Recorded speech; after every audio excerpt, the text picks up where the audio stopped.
Joining us now on Blitz is Jim McKinney, fourth-year head coach of the Banks County Leopards tennis team. Jim, thank you so much for your time, first of all. Thank you. Now, this is going to mark, if I'm not incorrect on this, your fourth straight trip to the state tournament. Talk about how exciting that is for your group. I was always excited to play in the postseason. And this would be also the, I believe, the third straight year that your team finishes runner-up in the region. Talk about this year, how kind of what led the Leopards to where they were and how they finished in the region tournament. Well, we have a pretty solid team. We don't have any individual superstars, but we have a pretty balanced team where everybody's pretty good. And depending on what day it is, everybody kind of carries their load. So, when somebody has a bad day, you have somebody to pick up the slack, in another area. So it's kind of worked out for us this season that way. And what was your record this season? I believe it's 10-2 or 10-3. Okay. We'll talk about, it sounds like there weren't too many lows during the season. What have been the highs and lows, though, of 2016 for your group? Well, I guess, obviously the biggest low would be the region tournament. We really wanted to win that championship this year. And we almost did. We came about as close as you could without winning it. We set it up, and the way I had it set up, it played out exactly the way I wanted it to.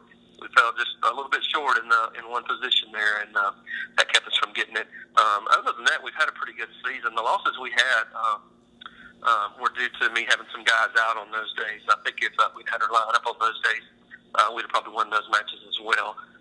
We don't have a superstar team, like I said. It's just a well-balanced team that that plays out well.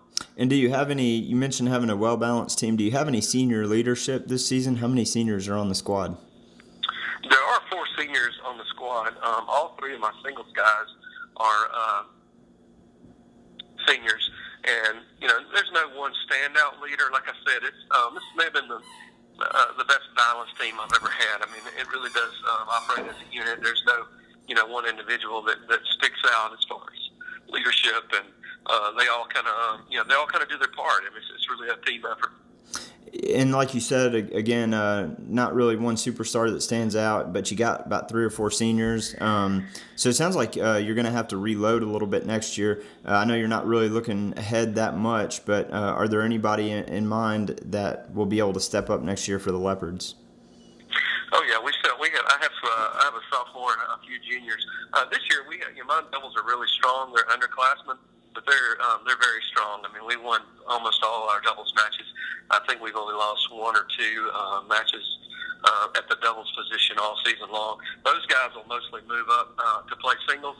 They could have played singles this year, but like I said, we played it that way because I knew in our region we were going to have to win those doubles matches in order to have a shot at the region championship. So that's the way we played it. Yeah.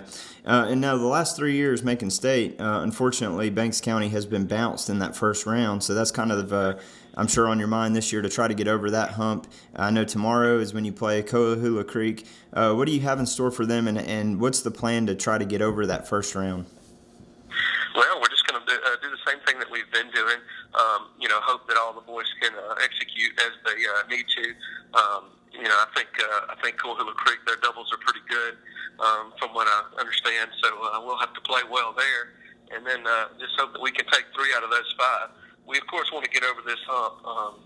We've had some unfortunate instances in the past couple of years where something always comes up. It only takes one guy being hurt or sick or out or anything, and it changes the whole scheme of things. So hoping that everything goes well for tomorrow. Well, we'll cross our fingers and definitely be cheering you on for tomorrow. Can't wait to see how your team does, and congrats on a great season so far, and hopefully it's not even close to being over. Yeah, I appreciate that. Thank you.